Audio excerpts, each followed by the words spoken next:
I never imagined I'd be sitting here on Reddit, sharing the mess of my marriage like I'm in some sort of therapy session. You think you really know someone, right? You trust them, you build a life together, and then out of nowhere, they throw something at you that makes you question everything. I never thought my wife would cheat on me, at least not like this. It's almost laughable if you think about it. When you hear about someone cheating, you usually picture something underhanded, late-night texts, sneaky meetings, hushed conversations behind closed doors. But Rachel, my wife of 10 years, didn't bother with any of that. No, she just laid it all out there, bold as day, suggesting an open marriage. Like she was doing me some huge favor. Is that really a normal thing? Am I out of line for thinking it's completely messed up? I thought we were supposed to be partners, not? Whatever the hell that is. I'm no writer, so don't expect this to be some kind of polished tale. I'm just an average guy, scrolling through Reddit like everyone else, now venting about my marriage problems because what else can I do? Maybe someone out there gets it. Maybe writing this down will help me make sense of it all. So, let me introduce myself properly. I'm David, 38 years old. Just a regular guy, married to Rachel, who's 35. We've been together for about 10 years now. We got together when we were younger, full of energy, and everything felt perfect back then. We had that spark, that chemistry that makes you feel like you've hit the jackpot. She was smart, funny, beautiful, everything I could have wanted in a partner. For a while, it was amazing. We were amazing.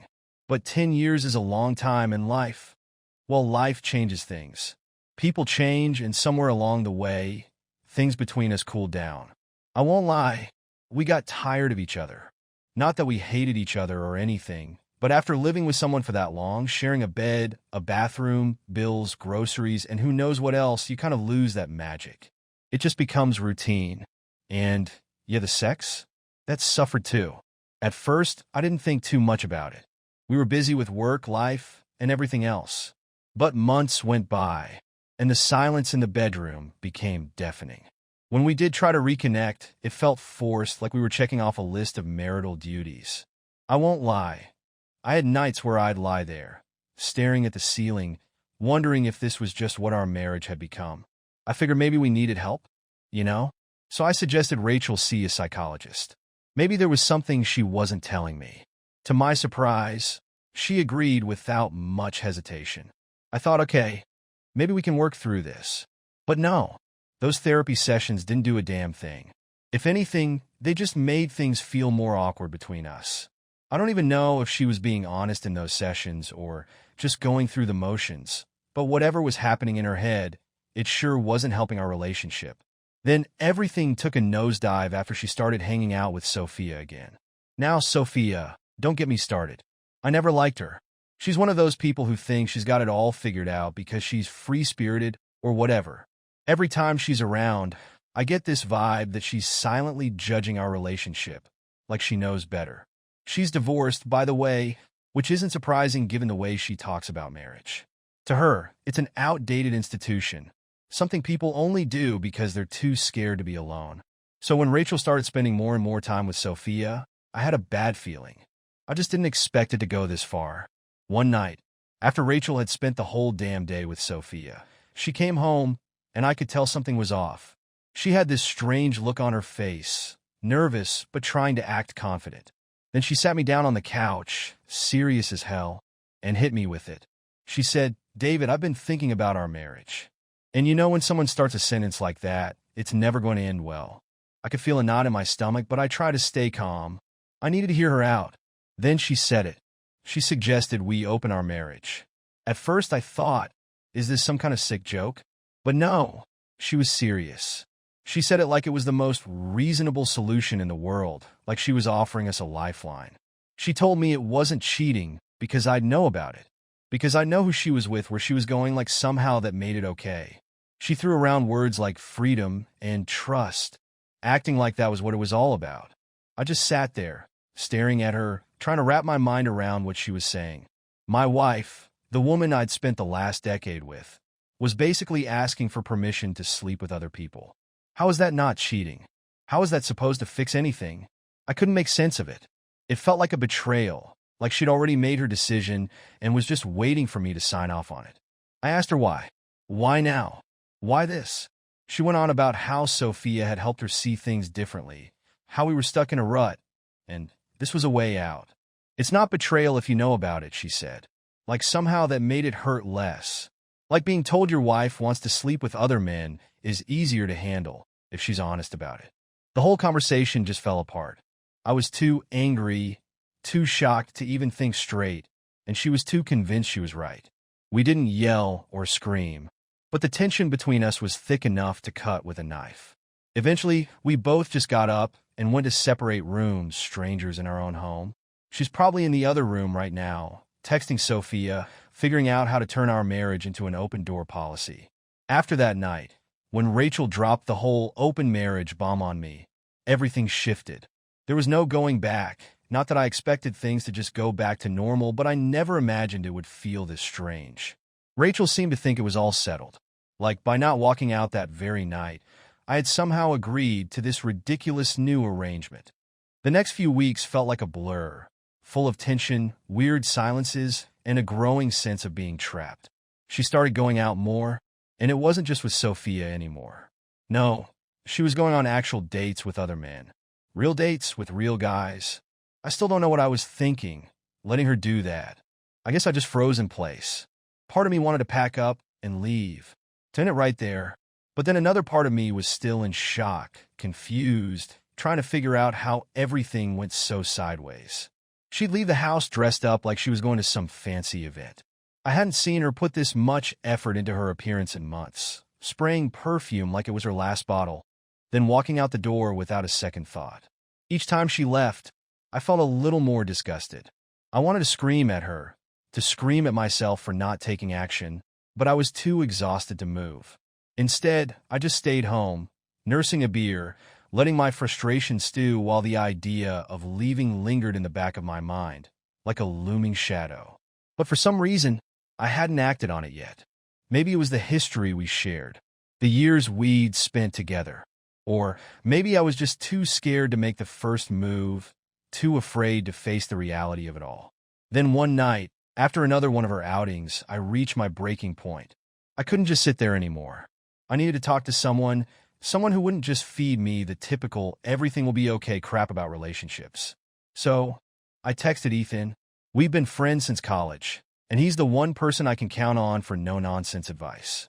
He won't sugarcoat it. We decided to meet up at our usual spot, a dive bar with sticky floors and a pool table in the back. Not the kind of place you'd take a date, but it was our spot, a place to be real. I walked in, and there he was, already at the bar with a drink in hand. Ethan always had this half smirk on his face, like he was always in on a joke that no one else was. He wasn't married, didn't believe in it, so I wasn't sure how he'd take all of this. I slid into the seat next to him, ordered a whiskey, and let out a long sigh. "You look like crap," Ethan said, barely glancing up from his drink. No pleasantries, no small talk. I didn't waste time. I just told him everything. How Rachel dropped the bomb about wanting an open marriage, how she was going out on dates with other guys, and how I was feeling completely stuck.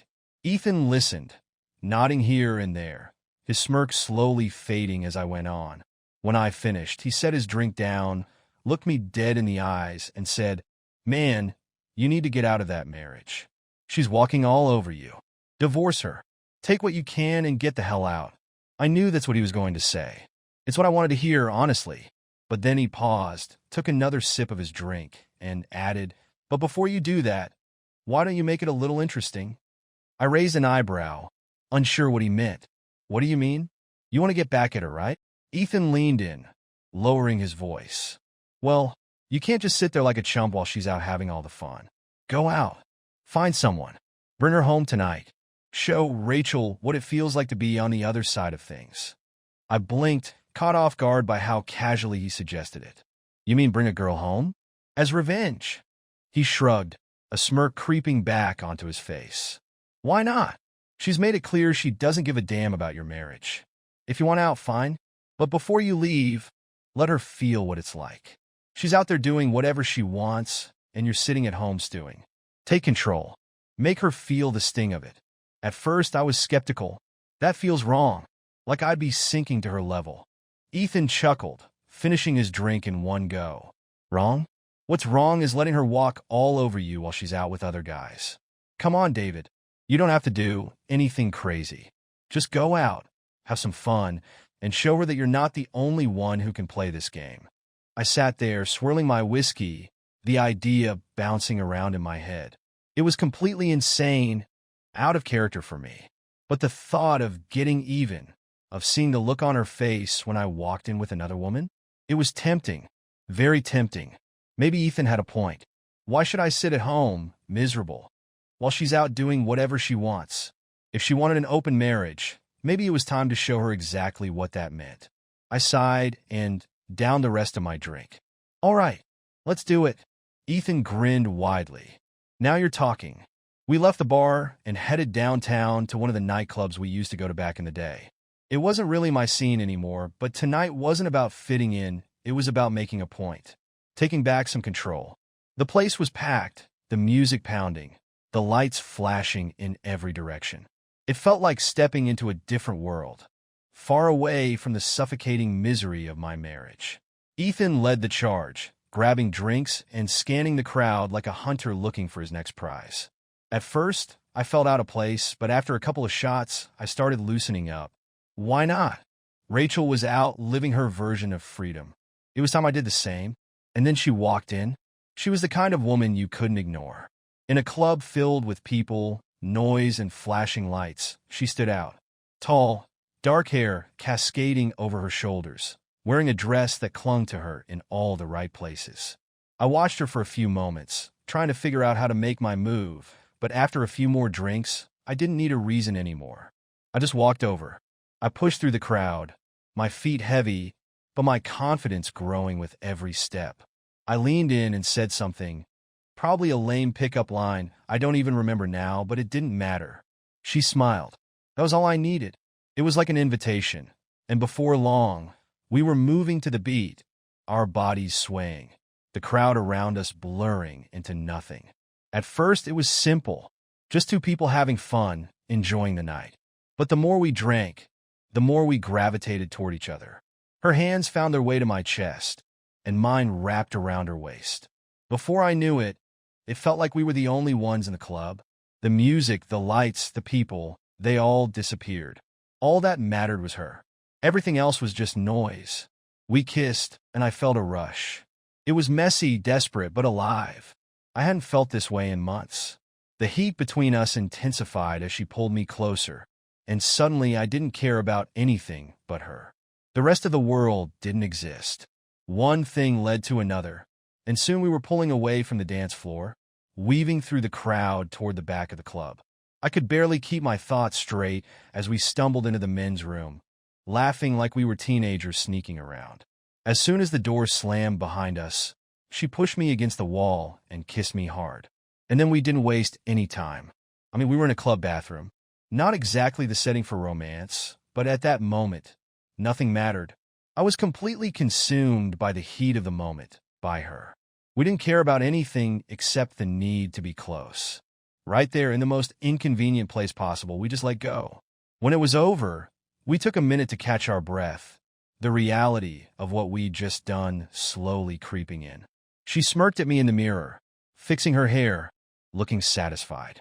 That's when it hit me. In my drunken, bitter state, an idea popped into my head, one that, in that moment, seemed like the perfect way to get back at Rachel. I turned to Julia, leaning against the sink, and casually said, "You know, my wife just asked for an open relationship." Her eyes widened, and she raised an eyebrow. "Wait, you're married?" I gave a half-hearted smirk. "Yeah, but that's not the part you should care about." She suggested we start seeing other people. I went on, watching her reaction. I didn't really give her an answer. But now, I've got an idea. Her curiosity was piqued, though I could tell she was still processing the whole married thing. "What idea?" she asked, crossing her arms and leaning against the counter, looking at me like she wasn't sure whether to laugh or be intrigued. I leaned in, my confidence bolstered by alcohol and anger. "Come back to my place. Let's make love again." But this time, in front of her. She stared at me for a long second, like she wasn't sure if I was joking or completely out of my mind. But then, to my surprise, a slow smile spread across her face. Come back to my place? Let's make love again, but this time in front of her. I nodded, adrenaline surging through me. Yeah, just thinking about it feels right. She's been going out, doing whatever she wants. Why should I just sit back and let it happen? I'm sure she'd hate it. You're gorgeous, and I'm sure she'd lose her mind if she saw us. I could see the wheels turning in her head. It's the perfect revenge. She chuckled and shook her head. Well, that's a first. I've never been asked to help someone get revenge on their wife before. I shrugged, feeling a little lighter. First time for everything, right? She thought about it for a second, then downed the rest of her drink. The decision was made. All right, let's do it. Sounds fun. And just like that, the plan was set. I didn't think twice about it. I didn't care about the consequences or how things could blow up in my face later. All I cared about was getting back at Rachel, making her feel the humiliation she'd put me through. We left the club together, heading straight for my place. I kept imagining what Rachel's face would look like when she saw us. But part of me couldn't believe I was actually doing this. The other part, the angry, bitter part, wanted this more than anything. This wasn't just about revenge. It was about taking control, about making sure she knew I wasn't going to just lie down and let her walk all over me anymore. We stumbled through the front door of my house, the buzz from the alcohol and adrenaline still running through me. My heart was pounding, not just from what had happened in the club, but from the anticipation of what was about to unfold. The house was quiet, dark. Rachel was asleep, or so I thought. I had no idea how the night would play out, but there was no turning back. Julia, the girl I met at the club, had a confident look about her, as though she saw this whole thing as one big adventure. We didn't waste time. We went straight to the living room, and within moments, we were tangled up on the couch again. My mind wasn't on anything but the present moment, driven by anger, lust, and the need for payback. Then I heard it, a sound from upstairs, a door creaking open, followed by footsteps. Rachel. She was coming down the stairs. At first, I thought I could play it cool, pretend nothing was going on. But when she reached the bottom of the stairs and saw us, her face was pure shock. She froze. Her eyes were wide, filled with disbelief. For a split second, I almost felt bad. "What the hell is happening?" she screamed, her voice slicing through the silence like a hot knife. I didn't respond. Neither of us did. Chloe kept going, and I just stood there, staring at Rachel, feeling an odd sense of satisfaction wash over me. Rachel's face twisted in fury, and she took a step forward, as if she was ready to physically separate us. But I raised my hand, stopping her in her tracks. "It's a free relationship," I said, my voice calm but dripping with sarcasm. "Sorry, but wasn't this exactly what you wanted?" Rachel's complexion drained of color. Her mouth opened as if she wanted to scream, but no sound escaped. For a moment, I thought she might lash out, but instead, she just stared at me, her eyes filled with a mix of rage and disbelief. I could almost feel the tension in the air as she stood there, fuming. Then, without a word, she spun around and stormed back upstairs, slamming the bedroom door with a finality that felt like an exclamation point. And just like that, everything changed. The moment I had been anticipating, revenge I never thought I'd go through with, was unfolding right in front of me. The night quickly blurred into something wild and intense, like nothing I'd experienced in years. It was reckless, no doubt, but at that moment, it was exactly what I needed. Chloe and I didn't stop. We kept going right there on the couch, no holds barred. It was insane, chaotic, probably the craziest night of my life. And somehow it was also the best. As the first light of dawn filtered through the blinds, a strange sense of peace settled over me. Chloe got dressed, gave me a playful smile, and handed me her number. "In case you ever need a repeat performance," she said with a wink before slipping out the door, leaving me standing there in the living room, the number in my hand. For the first time in weeks, I felt free, like I had taken back control. But before I could fully process it all, I knew there was one more thing I had to do. I walked upstairs to our bedroom, where Rachel had locked herself away all night.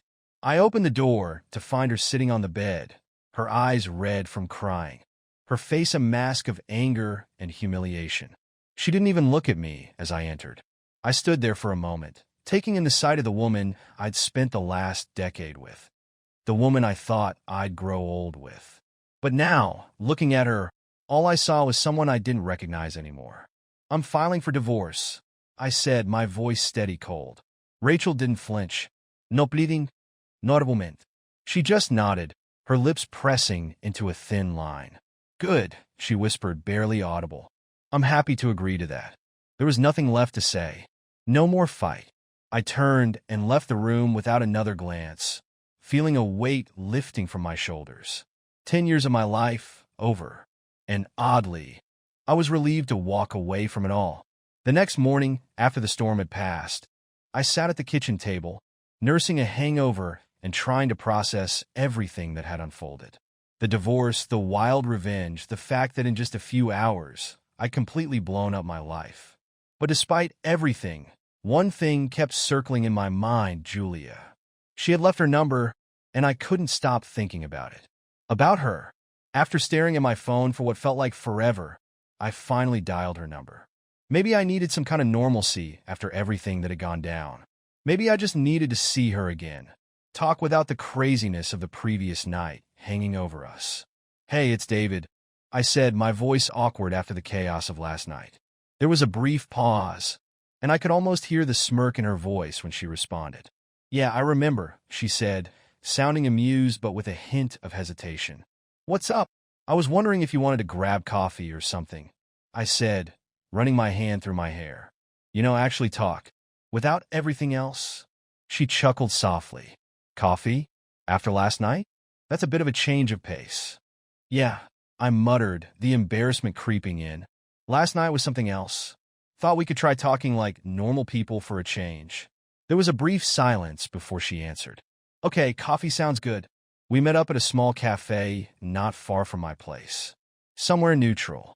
Somewhere where the madness of the last 24 hours could feel distant, like it hadn't even happened. When I saw her walk in, I couldn't help but feel a little strange about it all. We'd hooked up in a club bathroom and then had sex in front of my wife. Not exactly a typical first encounter. Yet here we were, sitting across from each other, both awkward and unsure of what to say. At first, the conversation didn't flow. We both avoided eye contact, pretending the coffee was more interesting than the elephant in the room. Finally, Chloe broke the silence. "So, that was an interesting night," she said, giving me a small, almost sheepish smile. I nodded, chuckling nervously. "Yeah, one way to put it, I'm not usually that guy, "Neither am I," she said quickly, taking a sip of her coffee. "Honestly, I wasn't even supposed to be there. I kind of just ended up at the club by accident." "By accident?" I raised an eyebrow, intrigued. "No," she sighed, leaning back in her chair. "My boyfriend, well, ex-boyfriend now, dumped me a few days ago. We'd been together for a while, and out of nowhere, he tells me he's moving to another city and doesn't want to do the long-distance thing. So, I went to the club to blow off some steam, clear my head, and then, well, the rest is pretty much history. I wasn't expecting any of that. Honestly, I thought she was just there to have a good time. But after hearing her story, I couldn't help feeling a bit guilty about what we'd done. For her, it wasn't just a crazy night. It was a way to escape, a distraction from her own mess. In a weird way, we were both just trying to outrun the chaos in our lives. "I'm sorry to hear that," I said, and I meant it more than I wanted to admit. "Breakups are tough." She gave a small smile that didn't quite reach her eyes. "Yeah, they really suck." I wasn't sure how to steer the conversation from here. There was an awkward pause before I decided to just say it. "I told Rachel I'm filing for divorce," I said, watching her closely. Her eyebrows shot up a little. "Really? That was fast." "Yeah," I said, running my hand through my hair, trying to keep my voice steady. "I guess last night was the tipping point. I just couldn't keep pretending anymore. She's been seeing other guys. I don't know why I let it go on as long as I did, but after what I did, I realized it's done. It's over." She nodded slowly, taking in my words. "That sounds really complicated." "Yeah," I chuckled darkly. "That's one way to put it. It's a damn mess. 10 years together, and then one day she decides to drop the open relationship thing on me like it's totally normal. I should have seen the red flags, but I didn't." "And now?" she asked, looking at me with a mixture of curiosity and understanding. "Well, here we are," I muttered. The words didn't seem to carry the weight they should have. We sat there in silence for a moment, both of us just processing our own mess. I don't know what I expected from this coffee meeting, but I sure as hell didn't think I'd feel this strange connection with her. Chloe wasn't just some random girl from the club anymore. She had her own hurt, her own baggage. And suddenly, that made us something more. Somewhere between the chaos of last night and this quiet moment, I could feel something stirring inside me. Sympathy? Maybe. Or maybe something deeper, something I wasn't ready to face. I didn't know what to call it, but I knew I was too afraid to say it out loud. Hell, part of me was still reeling from everything that had just happened. The other part of me was terrified that I might actually want to see where this thing with Chloe could go. But I kept all of that to myself. I kept sipping my coffee, trying not to look at her too much, wondering if she felt the same. The divorce is almost finalized now, and I can't even begin to explain the relief. It's like a weight I didn't even realize I was carrying is finally being lifted. Rachel and I, well, we were done long before the open relationship talk came up. I think I knew it deep down all along, but I was too stuck in the routine to face it. Now, with it nearly behind me, I can finally breathe. I can focus on the things that really matter, like maybe building something real with someone new. Speaking of which, Chloe and I, we gotten pretty close since that night. By close, I mean we've been living together for a little while now. I know it's fast, but when things happen, sometimes they just happen. After everything we both went through, it just felt right. We'd both been hurt, both needed someone to lean on. And somehow, amidst all the chaos, we've found something good. It hasn't been without its bumps, though. Rachel, of course, being Rachel, didn't just let things be. At first, she acted like she didn't care about the divorce, like she was happy to be rid of me. But when she found out I was with Julia, it was like she completely lost it. She tried to spread rumors about us, said some pretty vicious stuff behind my back. She even showed up at my place a couple of times, throwing tantrums like a teenager. I think it finally hit her that I was moving on, and she couldn't handle it. But here's the thing, none of it worked. Chloe didn't let Rachel's drama get to her. And honestly, neither did I. We were too solid for that kind of nonsense. And I think that just made Rachel even angrier. From what I've heard, Rachel's been throwing herself into one casual relationship after another, jumping from guy to guy like she's trying to fill some kind of void. Every few weeks, there's a new face on her arm. I get it. She's looking for something to distract her, something to cover up the emptiness she's feeling. But the way she's handling it, it's not going to end well for her. Not if she keeps going down this road. But honestly, it's no longer my problem. I'm out. That's what matters now. Anyway, I just wanted to take a moment to thank all of you who've been following my story and offering support. It's been a wild ride, and I never expected that sharing it all would bring me so much comfort. Your comments, the advice you've given, the encouragement, it's helped me through some of the hardest times of my life. And for that, I'm truly thankful. As for what's next, I'm actually excited about it. Chloe and I are in a good place. And for the first time in what feels like forever, I'm looking forward to the future. That said, I'm still open to advice. Life is unpredictable. Believe me, I know that firsthand. So if anyone's got tips for starting fresh after a messy divorce, I'm all ears. Thanks again to everyone. Here's to new beginnings, healthier relationships, and hopefully a future without the drama. Wish me luck. It's been 2 years since my last post, and I thought it was time for a check-in. A lot has happened in that time, and for once I can honestly say things are looking up. Life's thrown a few curveballs, but this time it's all been for the best. First, Chloe and I got married about a year ago. It was a small, intimate ceremony, nothing over the top, just close friends and family. After everything that went down with my last marriage, it felt incredible to finally start fresh with someone who really gets me. And here's the big news. We're expecting a daughter. She's due in just a couple of months, and I'm honestly beside myself with excitement. I never imagined I'd be this pumped about becoming a dad, but here I am, ready to start a family. It feels unreal, but in the best way possible. On top of all that, I've been diving into a small business I started. I've always had that entrepreneurial itch, and after the divorce, I figured there was no better time to give it a shot. It's nothing huge, just a home renovation company. We focus on kitchen and bathroom remodels, and I've got a solid crew working with me. Business is steady, and it's been such a great way to keep myself busy and productive. I love the work, and being my own boss has been way more fulfilling than I ever expected. As for Rachel, well, you probably remember what I said a while back, that her lifestyle wasn't going to end well. Turns out I was right. From what I've heard, she's facing some pretty serious consequences now. Word is she's contracted something pretty hard to treat. It's not the kind of thing I'd wish on anyone, but it looks like all those casual relationships she thought would fill the gap in her life have caught up with her. And it's not just her health. There are whispers about her, too. You know how small towns work, gossip spreads fast. People talk. From what I've heard, it's been a rough time for her. Don't get me wrong, I'm not celebrating her downfall. I'm not the type to take pleasure in someone else's misery. But in a strange way, it feels like everything's falling into place as it should. I got my fresh start, and she's facing the consequences of her choices. It's like life is a way of evening things out, whether you want it to or not. Anyway, I just wanted to give a quick update and thank you all again for sticking with me.